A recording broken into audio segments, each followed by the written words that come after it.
BRK భవన్లో Kaleshwaram commission ఎదుట మాజీ సీఎం బీఆర్ఎస్ అధినేత కేసీఆర్ విచారణ ముగిసింది.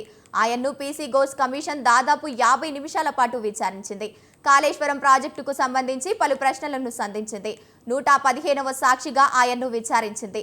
విచారణ ముగిసిన అనంతరం కేసీఆర్ అభిమానులు కార్యకర్తలకు అభివాదం చేస్తూ బీఆర్కే భవన్ నుంచి కారులో బయలుదేరి వెళ్లారు.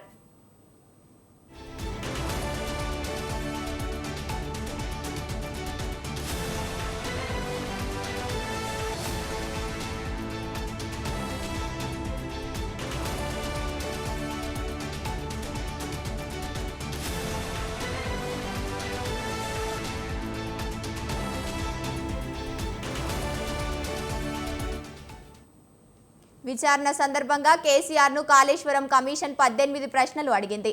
ఆనకట్ట నిర్మాణానికి ఎవరు నిర్ణయం తీసుకున్నారని ప్రశ్నించింది. ఈ క్రమంలో కాళేశ్వరం రీజరింగ్ గురించి కేసీఆర్ ను విచారించింది. ఆనకట్టల నిర్మాణానికి కేబినెట్ ఆమోదం ఉందా అని కమిషన్ ప్రశ్నించింది. కేబినెట్ ప్రభుత్వం ఆమోదంతోనే ఆనకట్టల నిర్మాణం జరిగిందని కేసీఆర్ బదులిచ్చారు. వ్యాఫోస్కు సిఫారసు ప్రకారమే నిర్మాణం జరిగిందని, అన్ని అనుమతులు తీసుకున్నట్లు తెలిపారు. కాళేశ్వరం ప్రాజెక్టుపై అన్ని అంశాలలో ఉన్న పుస్తకాన్ని కమిషన్కు అందజేశారు.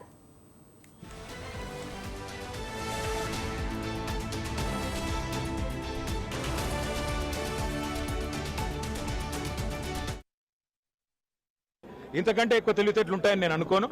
కాళేశ్వరమే కాదు, ఇంకా ఎన్ని కుట్రలు చేసినా, ఎన్ని కేసులు పెట్టినా, ఎన్ని కథలు పడ్డా ముఖ్యమంత్రి గారికి నేను ఒకటే గుర్తిస్తా ఉన్నా, నీ 420 హామీలు, నీ 6 గ్యారంటీల నుంచి ప్రజల దృష్టిని మరల్చాలని ప్రయత్నం చేసినా మల్లనీయం ప్రజల తరపున అడుగుతూనే ఉంటాం. నువ్వెన్ని రకాలుగా వేధించినా నిన్ను వదిలిపెట్టాం, నీ కాంగ్రెస్ పార్టీని బొందబెట్టేదాకా వెంటాడుతూనే ఉంటాం. కేసీఆర్ గారు తెలంగాణ చరిత్ర.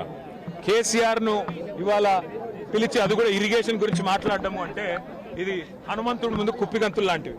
ఎందుకంటే కేసీఆర్ గారికి ఉన్నంత క్షుణ్ణమైన అవగాహన, వాగులు, వంకలు, నదులు, చెరువులు, వీటి గురించి, ఇరిగేషన్ రంగం గురించి కేసీఆర్కి ఉన్నంత అవగాహన బహుశా భారతదేశంలోనే ఈరోజు సమకాలీన రాజకీయాల్లో ఏ రాజకీయ నాయకుడికి కూడా ఉండదు. మరి అట్లాంటిది కేసీఆర్ గారిని పిలిచి లేదు అడుగుతామంటే హనుమంతుడి ముందు కుప్పిగంతులే అవుతుంది. ముమ్మాటికి నిజాలు అల్టిమేట్ గా తేల్తాయి. ధర్మము న్యాయమే గెలుస్తుంది. అల్టిమేట్ గా కేసీఆర్ గారి పేరు చరిత్రలో సువర్ణాక్షరాలతో తెలంగాణను సాధించిన నాయకుడిగా, తెలంగాణను సస్యశ్యామలం చేసిన నాయకుడిగా చరిత్రలో సువర్ణాక్షరాలతో